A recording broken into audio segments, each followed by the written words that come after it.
Hello అండి, welcome to Swapna's kitchen. ఈరోజు మనం దలియా ఎలా తయారు చేయాలో చూద్దాం. ఈ దలియా తయారు చేసుకోవడానికి కావాల్సిన పదార్థాలు ఏంటో ఫస్ట్ చూద్దాం. గోధుమ రవ్వ, పెద్ద గోధుమ రవ్వ, ఒక గ్లాసు లావు గోధుమ రవ్వని తీసుకున్నాను. అదే గ్లాసుతో ఒక పావు గ్లాసు పెసరపప్పు తీసుకొని కడిగి నానబెట్టుకున్నాను. ఉల్లిపాయలు, ఒక ఆనియన్ కట్ చేసుకున్నాను. క్యారెట్, బీన్స్, కొత్తిమీర, పుదీనా, టొమాటో 2 కట్ చేసి పెట్టుకున్నాను. హోల్ గరం మసాలా వచ్చి 2 చెక్క, 3 లవంగాలు, 2 యాలకులు, కొంచెం జీలకర్ర తీసుకున్నాను. వెజిటేబుల్స్ వచ్చి మీరు ఏదైనా తీసుకోవచ్చండి. నేను ఇక్కడ క్యారెట్, బీన్స్ తీసుకున్నాను.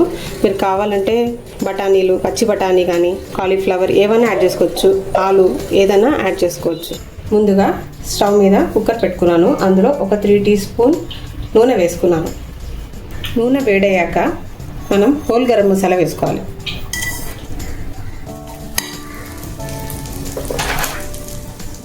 ఇప్పుడు ఆనియన్స్ వేసుకుందాం.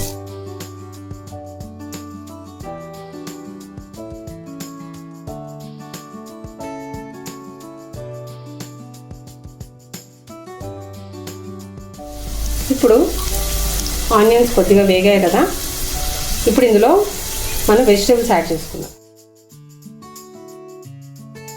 ఇప్పుడు వెజిటేబుల్స్ని కాసేపు ఇలా వేయించుకున్నాం కదా, ఇప్పుడు ఇందులో మనం టొమాటోస్ యాడ్ చేసుకుందాం.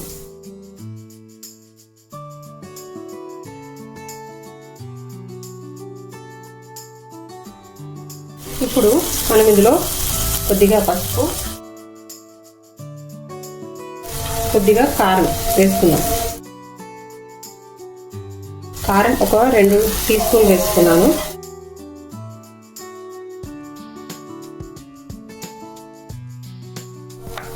ఇప్పుడు ఇందులో మనం రవ్వ వేసుకుందాం. ఈ రవ్వని కాసేపు ఇలా వేయించుకుందాం.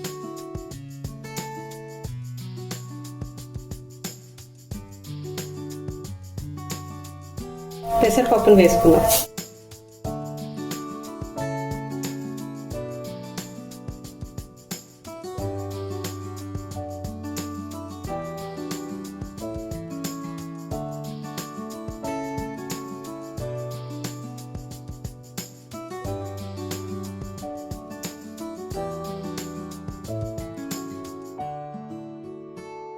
కొత్తిమీర, పుదీనా కూడా వేసేసుకుందాం.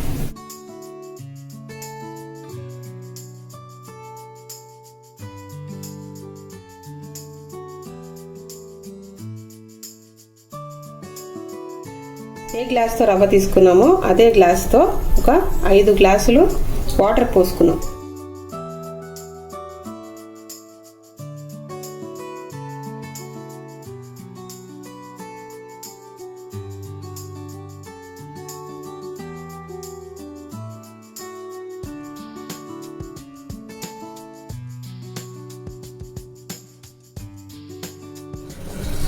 ఇప్పుడు ఇందులో మనం సరిపడగా ఉప్పు వేసుకుందాం.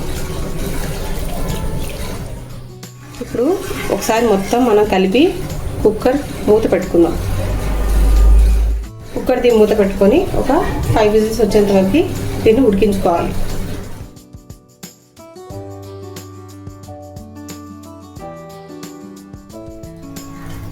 అంతా ఒకసారి కలుపుకోండి. అంతేనండి, మన దలియా రెడీ. దీన్ని కొత్తిమీరతో గార్నిష్ చేసుకుందాం.